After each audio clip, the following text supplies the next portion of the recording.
छात्रों जय हिंद। कैसे हैं आप लोग? उम्मीद करता हूं आप सब लोग अच्छे होंगे। तो बच्चों, आज मैं आप लोगों के लिए हिंदी माध्यम के बच्चों के लिए एक नया टॉपिक लेकर आ गया हूं, वैद्युत विभवांतर का।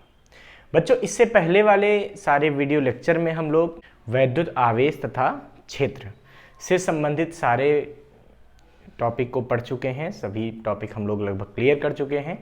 आज हम लोग अपना नया चैप्टर शुरू करते हैं जिसका नाम है वैद्युत विभव तथा परावैद्युतांक, और इसमें पहला आज हमारा टॉपिक है वैद्युत विभवांतर। तो देखिए, वैद्युत विभवांतर को समझने के लिए अगर आप थोड़ी सी स्टोरी समझेंगे तो ज़्यादा समझ में आएगा। वैसे तो पहले तो आपको ये भी जानना चाहिए कि वैद्युत विभवांतर को इंग्लिश में क्या कहते हैं। तो बच्चों, इंग्लिश में इसको बोलते हैं पोटेंशियल डिफरेंस। इंग्लिश में इसको हम लोग क्या कहते हैं? पोटेंशियल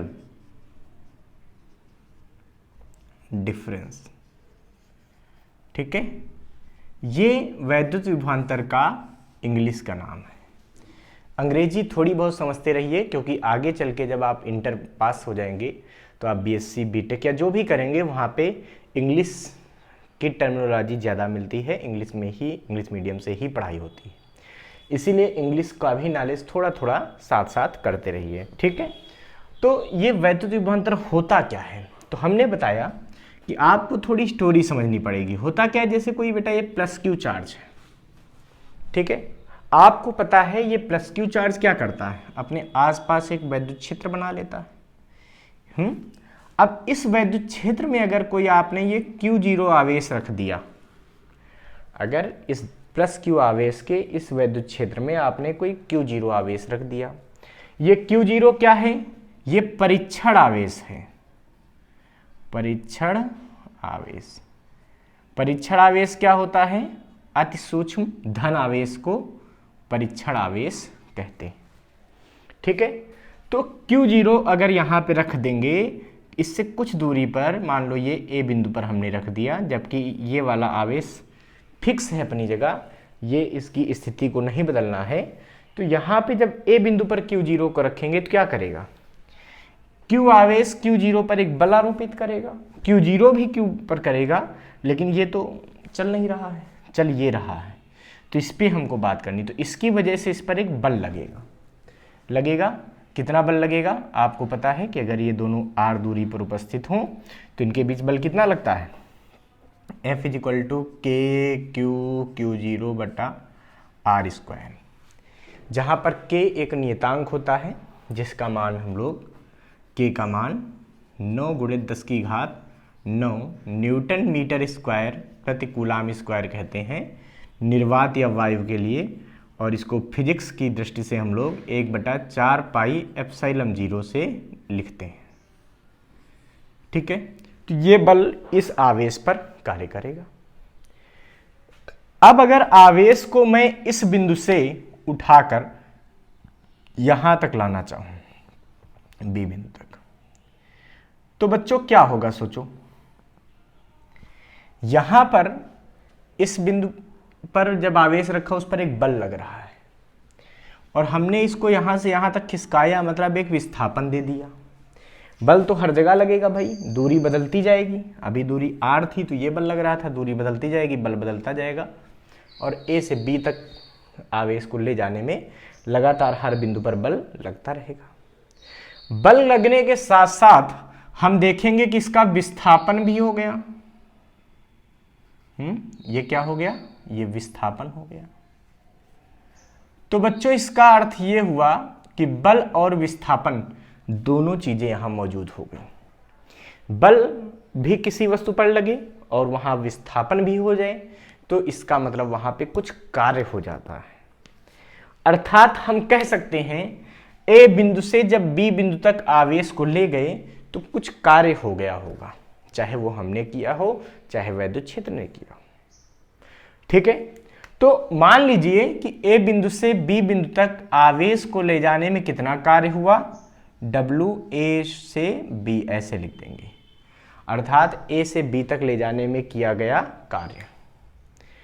तो बच्चों, ये देखा गया कि W A से B जब हमने लिखा है, ये और इस आवेश का रेशियो, मतलब ये परीक्षण आवेश का रेशियो, ये जो अनुपात है इन दो बिंदुओं के बीच वो नियत रहता है।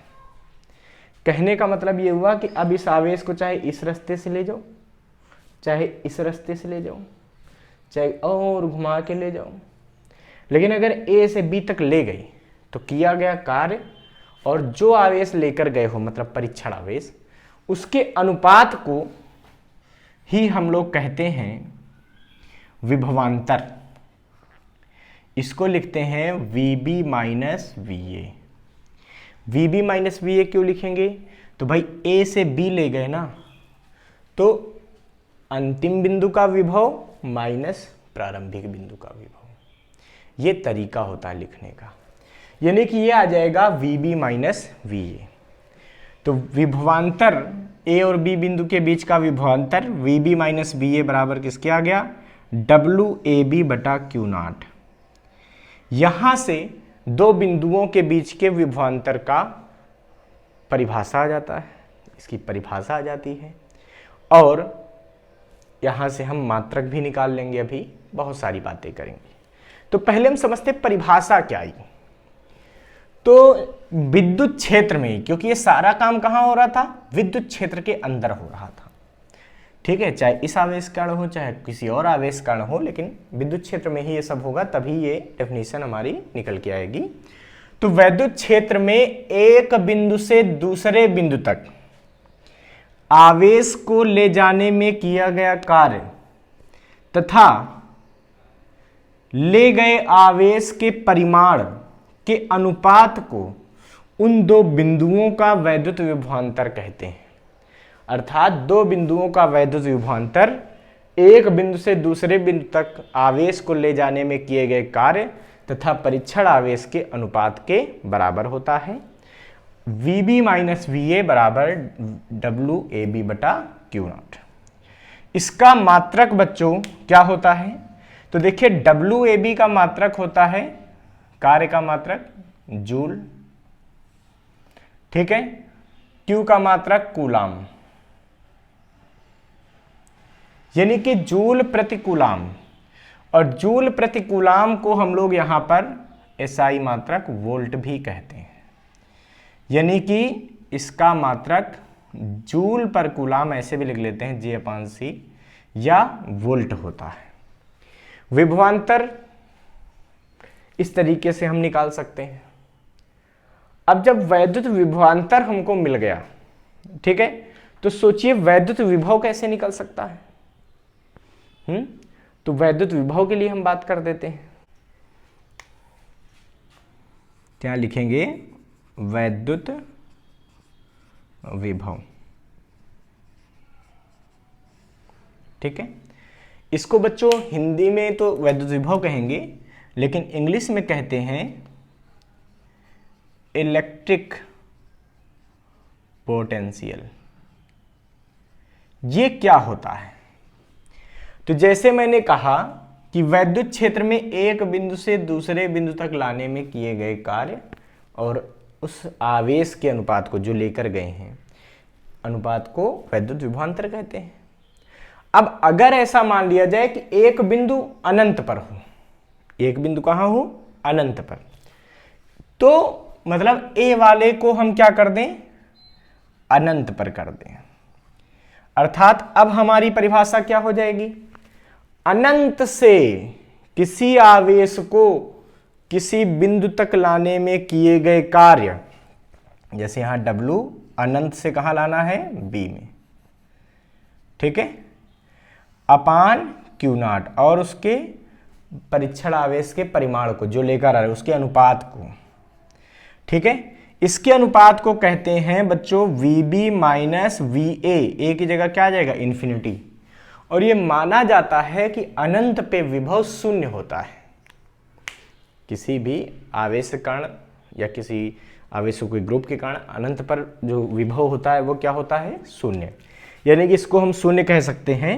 तो यही सूत्र हमारे पास ऐसा आ जाएगा, VB बराबर W इन्फिनिटी से B, यानी कि उसको सीधा WB लिख देंगे। अब इन्फिनिटी से B मतलब WB बटा Q0, अर्थात अब हमारे पास परिभाषा क्या आ गई वैद्युत विभव की। तो किसी आवेश को, किसी परीक्षण आवेश को अनंत से वैद्युत क्षेत्र में उपस्थित किसी बिंदु तक लाने में किए गए कार्य तथा परीक्षण आवेश के परिमाण के अनुपात को उस बिंदु का वैद्युत विभव कहते हैं।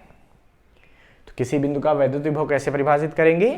अनंत से किसी परीक्षण आवेश को वैद्युत क्षेत्र में उपस्थित किसी बिंदु तक लाने में किए गए कार्य तथा उस परीक्षण आवेश के परिमाण के अनुपात को दिए गए बिंदु का वैद्युत विभव कहते हैं। वैद्युत विभव का मात्रक भी जूल प्रति कूलाम यानी कि वोल्ट होता है तथा वैद्युत विभव एक अदिश राशि है। यह कैसी राशि है? अदिश राशि। अदिश राशि है, ठीक है। ये धन आवेश के कारण धन में ली जाएगी, माइनस के कारण माइनस में ली जाएगी।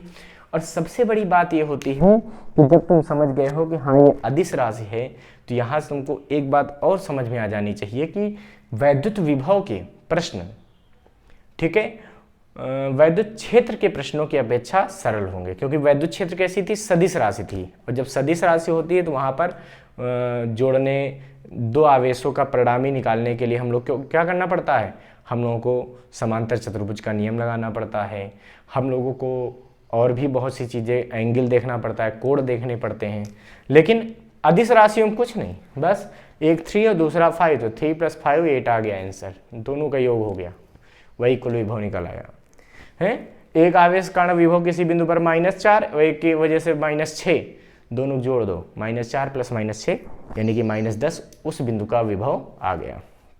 तो मतलब बहुत सारे अगर आवेश किसी बिंदु पर अलग अलग अपना विभव पैदा करते हैं तो उस बिंदु पर विभव हम क्या निकाल सकते हैं कि सबके योग को डायरेक्ट निकाल देंगे। तो अदिश राशियों का जोड़ना घटाना बहुत आसान होता है, इसीलिए विभव के जो प्रश्न हैं वो वैद्युत क्षेत्र के प्रश्नों से थोड़ा सा सरल हो जाते हैं। इसको आप लिख लीजिए, फिर हम आगे बात करते हैं। तो बच्चों, वैद्युत विभव में अगर हम बात करते हैं तो दूसरी बात हमको क्या करनी है कि किसी बिंदु आवेश के कारण किसी बिंदु पर वैद्युत विभव का सूत्र क्या है, ये हमको समझना चाहिए। तो बच्चों, आपको पता है बिंदु आवेश कैसा होता है? जिसका आकार बहुत छोटा हो। ये मान लो बिंदु आवेश है, ये बिंदु आवेश है, ठीक है। इसका आकार बहुत छोटा है। अब बच्चों, इस आवेश के कारण यहाँ पे कोई बिंदु P है जहां हमें वैद्युत विभव की गणना करनी। ओ बिंदु से R दूरी पर मान लेते हैं, R दूरी पर एक बिंदु P है जहां पर हमें वैद्युत विभव की गणना करनी है।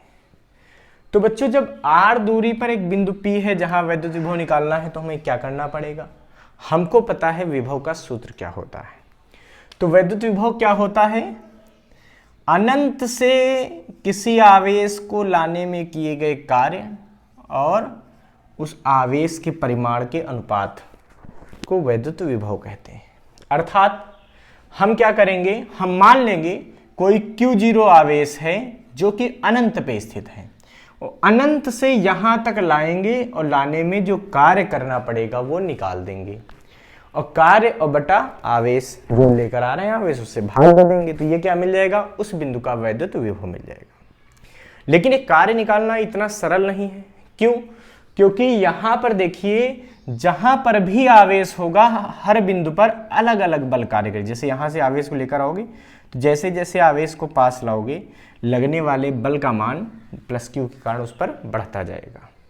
अर्थात इस आवेश पर हर समय एक नियत बल नहीं लगेगा। नियत बल न लगने की वजह से हम कार्य बराबर बल गुणित विस्थापन डायरेक्ट इस्तेमाल नहीं कर सकते, ठीक है।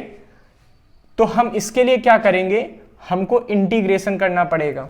जब भी कोई ऐसा बल लग जाए जिसका मान हर जगह नियत ना हो, वो परिवर्ती बल हो, हर जगह बदल रहा हो, तो हमको कार्य कैसे निकालना होता है? तो हम कार्य बराबर बल और गुणित छोटा सा एक विस्थापन करके ले लेते हैं और फिर उसके बाद उसका इंटीग्रेशन यानी कि समाकलन कर देते हैं। यही तो करते थे, यही हम लोग करेंगे अब यहाँ। तो बच्चों, हम मान लेंगे कि ये Q0 आवेश यहां से x दूरी पर उपस्थित है। प्लस क्यू से कितनी दूरी पर उपस्थित है? x दूरी पर। और इस बिंदु को हमने कह दिया a। ठीक है, अब सोचिए अगर a बिंदु पर Q0 आवेश है तो उस पर कितना बल कार्य करेगा। तो यहां लिखेंगे परीक्षण आवेश Q0 पर बिंदु A पर लगने वाला वैद्युत बल। ठीक है, कितना बल लगेगा सोचो। तो वो बल कौन लगाएगा? ये लगाएगा। कितना लगाएगा? वो लगेगा Q0 बटा R स्क्वायर। जहां पर K का मान नियत होता है और K का मान कितना होता है? 1/4 पाई एप्सिलॉन 0। चलिए पूरा मान रख देते हैं, यानी कि F बराबर आ जाएगा 1/4 पाई एप्सिलॉन 0 Q0 बटा R स्क्वायर। ये बल तब का है जब इन दोनों आवेशों के बीच वायु उपस्थित है। ठीक है, अब बच्चों क्या करेंगे, हम इस आवेश को, हमको अनंत से लाने में वर्क निकालना है, कार्य निकालना है।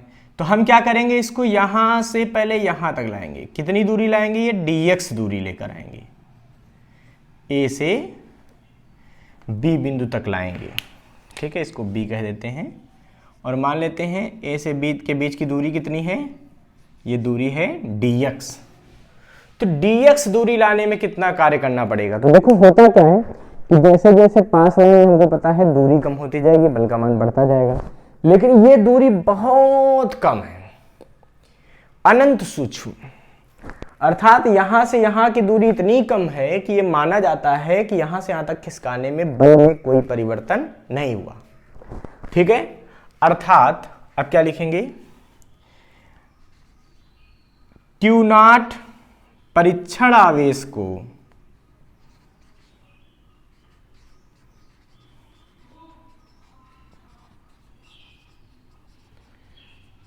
A बिंदु से B बिंदु तक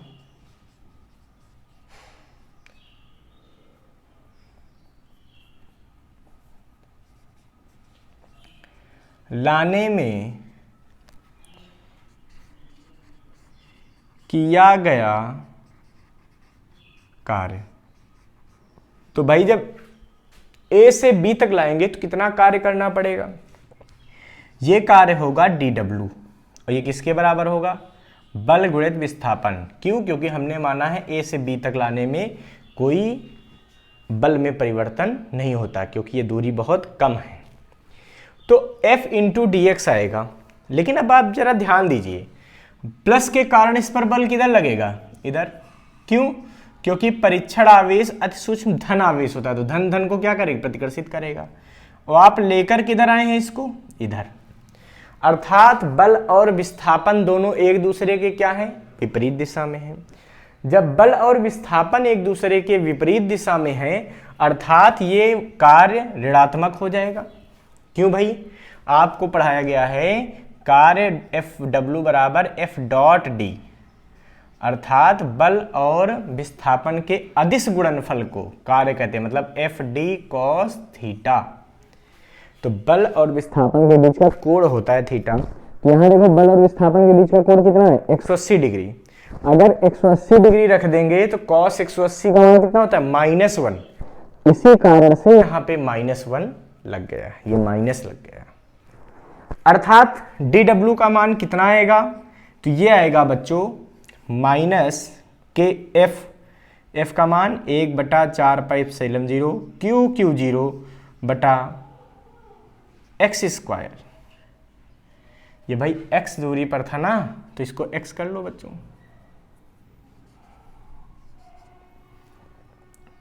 dx।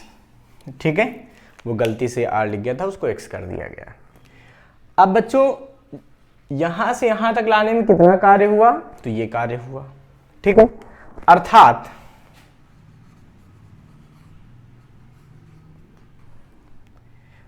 अनंत से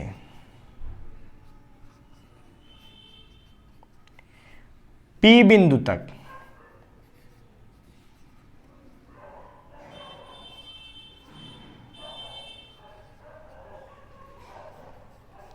लाने में किया गया कार्य, किसको लाने में? Q0 को लाने में। तो Q0 को अनंत से P तक लाने में कितना कार्य करना पड़ेगा? तो क्या करेंगे, हम इस कार्य का समाकलन कर देंगे। कहां से कहां तक? अनंत से और यहां तक।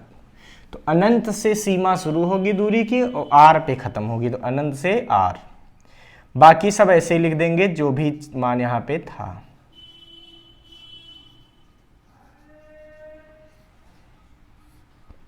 ठीक है, अब देखिए W कितना आ जाएगा यहां से, देखिए तो 1/4πε0 माइनस का बाहर ले लीजिए, तो बचेगा कितना?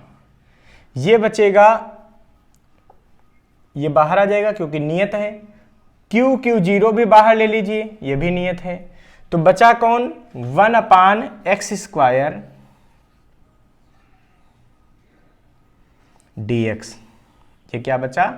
1/x² dx। अब इधर हम लिखने जा रहे हैं बच्चों, ध्यान से देखिएगा, इसको हटा दें, ये समझ चुके हो, ठीक है।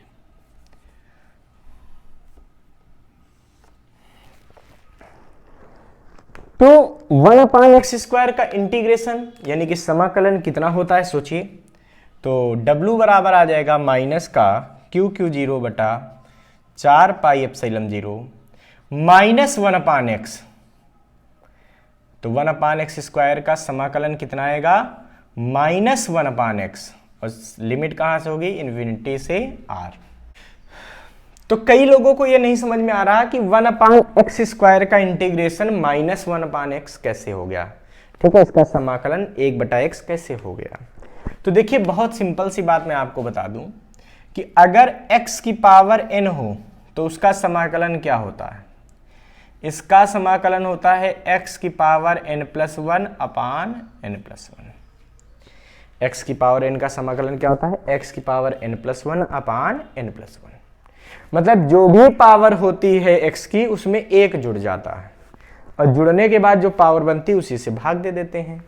तो अगर हम अभी आपको सिखाते कि 1/x² का समाकलन कैसे करेंगे तो क्या होता? ये हो जाता x की पावर -2 हो जाता ना, नीचे x² था ऊपर जाता -2। अब जब समाकलन करते तो क्या होता? x की घात में 1 जुड़ जाता, तो घात कितनी थी? -2, तो x पावर में 1 जुड़ जाता अपान -2 + 1।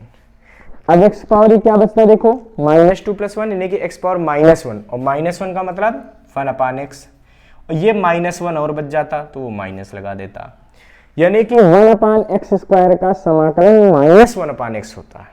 ये बात तो समझ में आ गई, इसको हटा दिया जाए। अच्छा, तो ये बात हमको क्लियर हो गई कि ये कैसे आया। अब देखिए मान रख दीजिए, तो upper limit minus lower limit, ठीक है। तो ये क्या होगा? ऊपर वाली लिमिट माइनस नीचे वाली लिमिट, तो ये आ जाएगा -Q0 4πε0 अपर लिमिट मतलब -1/r, और फिर माइनस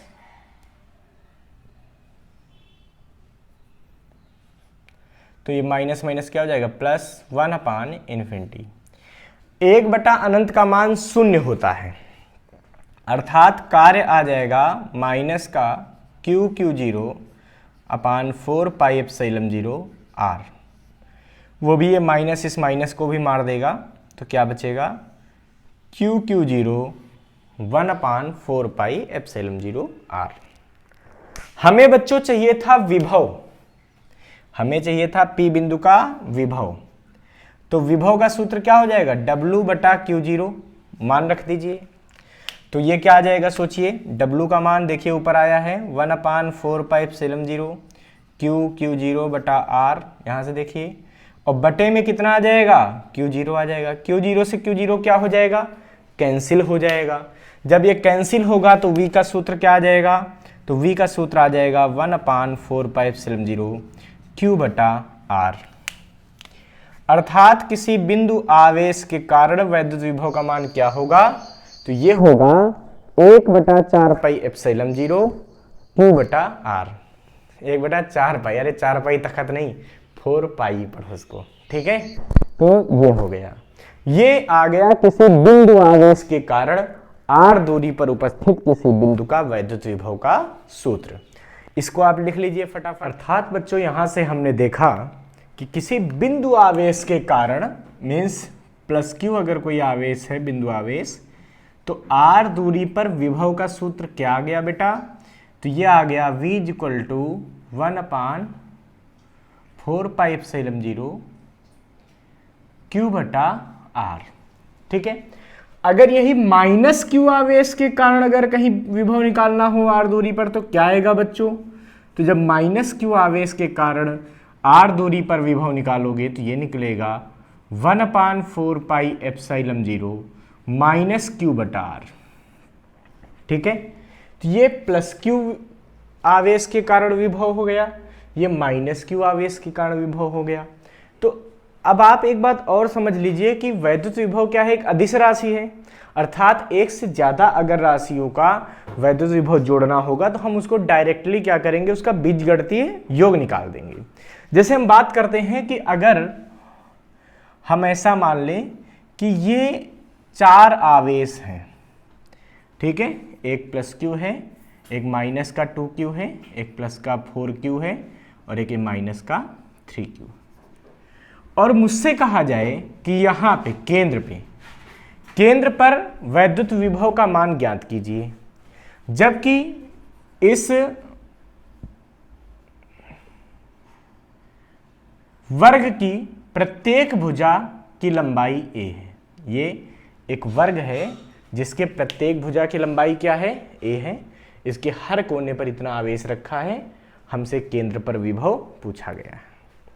केंद्र पर मतलब इसको हम नाम दे देते हैं O बिंदु। भाई हमको तो ये तो पता है कि आप ये दूरी कितनी निकाल देंगे, ये दूरी आप निकाल सकते हैं, ठीक है। तो A के कारण O पर विभव निकल आएगा, फिर B के कारण O पर विभव निकाल देंगे, फिर C के कारण O पर विभव निकालेंगे, फिर D के कारण O पर, फिर कुल विभव निकाल देंगे। अर्थात हमें बिंदु O पर कुल विभव ज्ञात करना। तो भाई सबसे पहले इसके लिए आपको बिंदु O की दूरी पता होनी चाहिए सभी आवेशों से। तो इस दूरी को अगर स्मॉल r कह दूं तो ये भी स्मॉल r रहेगी, ये भी स्मॉल r रहेगी, ये भी स्मॉल r रहेगी। इस आवेश को Q1 कह देते हैं, इसको हम Q2 कह देते हैं, इसको हम Q3 कह देते हैं और इसको हम Q4 कह देते हैं। तो बच्चों ये स्मॉल r पहले निकाल दीजिए। तो आपको पता अगर ये वर्ग है, ये a है तो ये भी a होगी। तो इसका मतलब ये पूरी दूरी जो AC होगी यानी कि 2r, ये कितनी होगी, ये होगी a√2। देखिए इसका स्क्वायर प्लस इसका स्क्वायर बराबर हाइपोटेन्यूज स्क्वायर। उससे हमने जब सॉल्व कर लिया तो ये आंसर आ जाएगा। इसका मतलब स्मॉल r की वैल्यू हो जाएगी a/√2, ठीक है। आवश्यकता पड़ने पर स्मॉल r का मान हम रख देंगे। अब बच्चों हम क्या करेंगे, हमें O बिंदु पर विभव चाहिए तो हम पहले A के कारण विभव निकालेंगे। तो Q1 आवेश के कारण O पर विभव, ठीक है। तो Q1 आवेश के कारण विभव निकालेंगे तो क्या निकलेगा, ये निकलेगा 1/4πε0 Q जो भी आवेश है बटा ये दूरी कितनी है r। अभी बाद में r का मान रख देंगे, ठीक है। ऐसे फिर लिखेंगे Q2 आवेश के कारण O पर विभव। अब Q2 के कारण निकालेंगे तो Q2 का मान कितना है, देखिए 2Q। तो जब ये सूत्र लगाएंगे तो क्या आ जाएगा, वो भी ये 2Q कैसा है माइनस में। तो ये V2 बनेगा 1/4πε0 माइनस का 2Q बटा r, ठीक है। अब हम क्या करेंगे, लिखेंगे यहाँ पे Q3 आवेश के कारण O बिंदु पर विभव। तो Q3 के कारण क्या आएगा ये V3, जरा सोचिए यहां से। तो V3 बराबर आ जाएगा 1/4πε0 Q, ये आवेश, आवेश कितना है देखिए 4Q, और बटा ये दूरी, दूरी कितनी है बेटा स्मॉल r का मान बाद में हमको रखना है, ये हमने कर लिया। अब लिखेंगे Q4 आवेश के कारण विभव, आवेश कारण O बिंदु पर विभव। तो ये मान कितना आएगा बच्चों, ये आ जाएगा V4 = 1/4πε0, ठीक है, -3Q/r, ठीक है। हमको O बिंदु पर कुल विभव निकालना है, तो हम क्या करेंगे, यहां पे लिखेंगे, तो हमको O बिंदु पर कुल विभव निकालना है, तो हम क्या करेंगे, हम लिखेंगे VO बराबर V1 + V2 + V3 + V4। जब इन सारी मानों को हम रख देंगे तो देखिए 1/4πε0 1/r तो सब में कॉमन आ जाएगा, ठीक है। इसके बाद हम क्या करेंगे बेटा, सॉल्व करेंगे, वैल्यू अंदर पुट करेंगे। देखो इससे मिलेगा Q, इससे क्या मिलेगा -2Q, इससे क्या मिलेगा +4Q, और इससे क्या मिलेगा -3Q, ठीक है। -3 - 2 यानी कि ये हो गया 1/4πε0, ये देखिए प्लस का हो गया 5Q,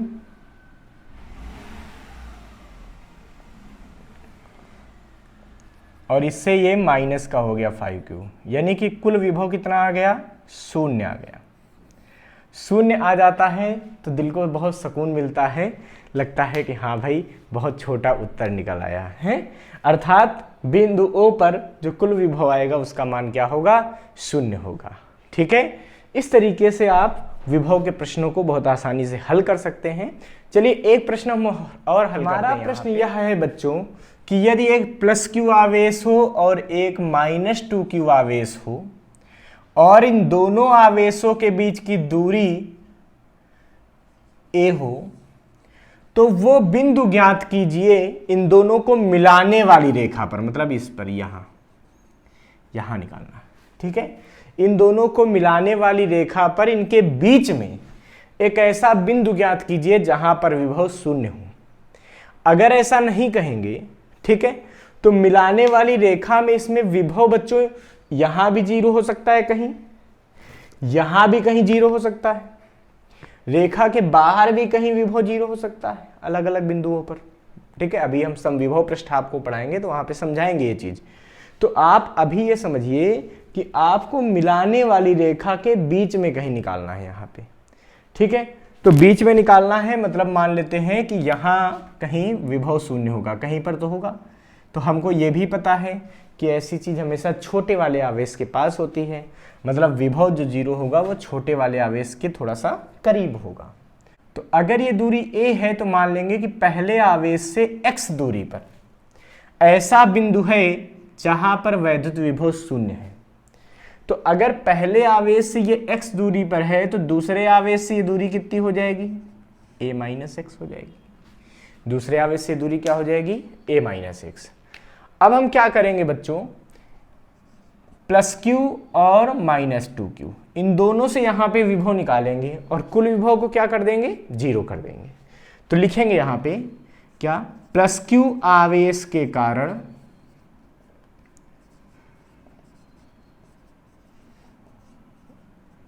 बिंदु P पर वैद्युत विभव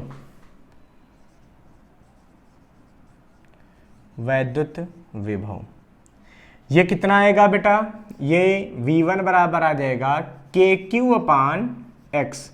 अब हम ऐसा करते हैं कि V बराबर जो होता था KQ/r, ये फार्मूला इस्तेमाल कर लेते हैं। हमको पता है कि K का मान यहाँ पे हमेशा 1/4πε0 होता है, ठीक है। ऐसे प्रश्नों में ऐसा लिखेंगे तो कम लिखना पड़ेगा और आसानी से हल हो जाएगा। तो ये हो जाएगा KQ/x। फिर करेंगे -2Q आवेश के कारण बिंदु P पर वैद्युत विभव, ये पूरा लिखा हुआ है, लिख दें। अच्छा, आवेश के कारण बिंदु P पर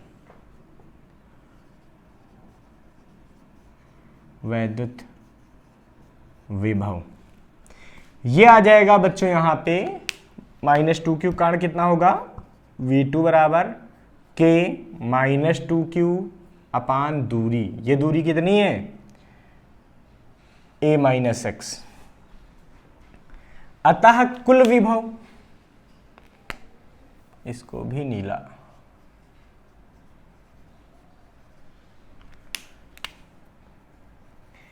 अतः P बिंदु पर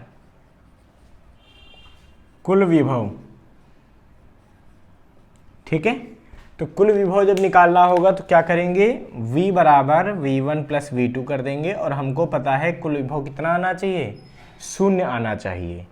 तो कुल विभव को 0 कर दो, यानी कि यहाँ से अगर बात करोगे तो ये आ जाएगा, देखो KQ/x - 2KQ/a - x = 0।